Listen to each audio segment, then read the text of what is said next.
What's up people, how are you doing? My name is Dani and welcome to this new speed build. And this is an actual speed build this time, not a renovation. I built the whole thing from scratch. A shocker, I know. It's been a while since I last made one of these, but I guess the trauma given to me by Aerith's house is finally starting to fade away. Anyway, I built this house for two different reasons. The first and most important reason was that I wanted to try out all of the new stuff that I got with the cats and dogs pack. I've been dying to use the new furniture and decorations, so this house is filled with cats and dog stuff.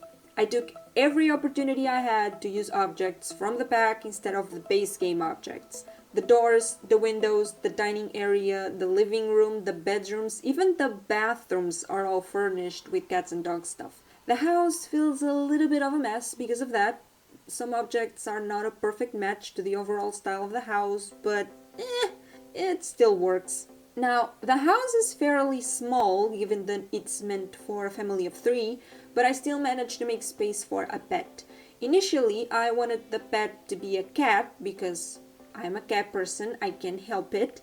But then I realized I wouldn't have enough space for a litter box inside the house, so I chose a puppy instead. A small breed of puppy, to be more specific, because there's no space for a big dog bed either. Right now you're probably wondering, but Dani, why didn't you just expand the house? And the answer is because I'm lazy.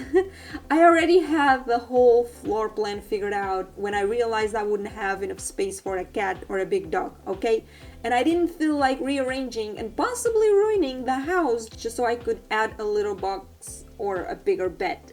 I'm sorry, I love pets, I really do, just not that much, okay? Anyway, putting the house together was not complicated, the problem was the landscape. My initial plan was to make something cool with a terrain tool, to make it look like the house was on top of a small hill or something, but I gave up on that because of this little thing I hate about the terrain tool. You know when you rise or lower the terrain past a certain limit and the sides of it become this ugly brown color that you cannot even cover with terrain paint? Yeah, I hate that. I hate that a lot. Like, why can't I paint the sides of an elevation or a hole, EA? Why? Isn't it about time you fix that? It's so stupid. Oh, and speaking of stupid, I'm pretty sure that we could place fences on the very edge of the lot in The Sims 2. So why? Why can we do that in The Sims 4? Huh? Why, EA? Why? Seriously, the more I play The Sims 4, the more questionable some of EA's decisions seem to be. I know that they will do everything they can to milk us out of our money, that's not new, but being able to place fences on the edge of the lot has nothing to do with that, does it? And I'll be honest, I don't know the first thing about programming, but it doesn't even sound like a complicated thing to do. I mean, now that I think about it, EA was probably the one complicating things when they decided to have The Sims 4 fences act like regular walls. Yeah, that's probably it. Nice job, EA. Now I have to go and grab a debug fence just to get a fence on the edge of the lot. I mean, I most likely would grab a debug fence either way because for some reason debug fences are prettier. Like, for real. Why can't we have a nice stone fence in the base game? We know you can make them, EA. They are on debug, so why can't we officially have them? Why? I'm sorry. I know there's no use complaining, but I needed to let that out of my chest. Let's go back to the house. So I cut out most of the landscaping because you have seen me do it plenty of times before. The house will be on my gallery, like always. My ID is in the description. I play tested it, it's fully functional, even the bathroom. Oh, wait, I had to change one thing though.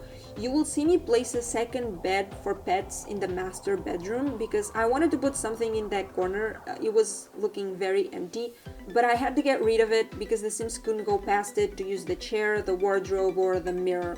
I placed the toy box in there instead. It's kind of misplaced, I'm not gonna lie, but well, it could be worse. It's still better than nothing. Oh, I just remembered. I didn't tell you the second reason I wanted to build this house yet. Sorry, I got distracted by my own rambling. But so the second reason was because Zoe and Mitchell are a couple now. After Jay and Gavin moved out of the roomies' house to be with their respective wives, It was only a matter of time before Zoe and Mitchell got together. They are engaged now, or are they married already? I don't remember. Well, doesn't matter. The thing is, they have a baby boy now, and I thought it was about time for them to move. The Roomies' house looks like a dorm, kind of, and I don't know. It just doesn't feel right for them to be there and raise their child there. So yeah, I moved them to a new house, a more family-friendly one. It's a great way to start the new year, if you ask me. I wish I could move to a new house. I might even turn that into my resolution for next year. And what about you? Have you decided on a resolution yet? How was your Christmas, by the way, for those of you that celebrated? I spent my Christmas working on my videos and playing League of Legends. It wasn't very exciting, but, well, it was definitely better than last year, that's for sure. Anyway, I think I said everything, so I'll be on my way now. Thank you so much for watching. If you enjoyed this video, don't forget to hit the like button, comment, and subscribe, because I'll be back in a couple days, and you don't want to miss a thing. Trust me. See you then, and Happy New Year! Bye!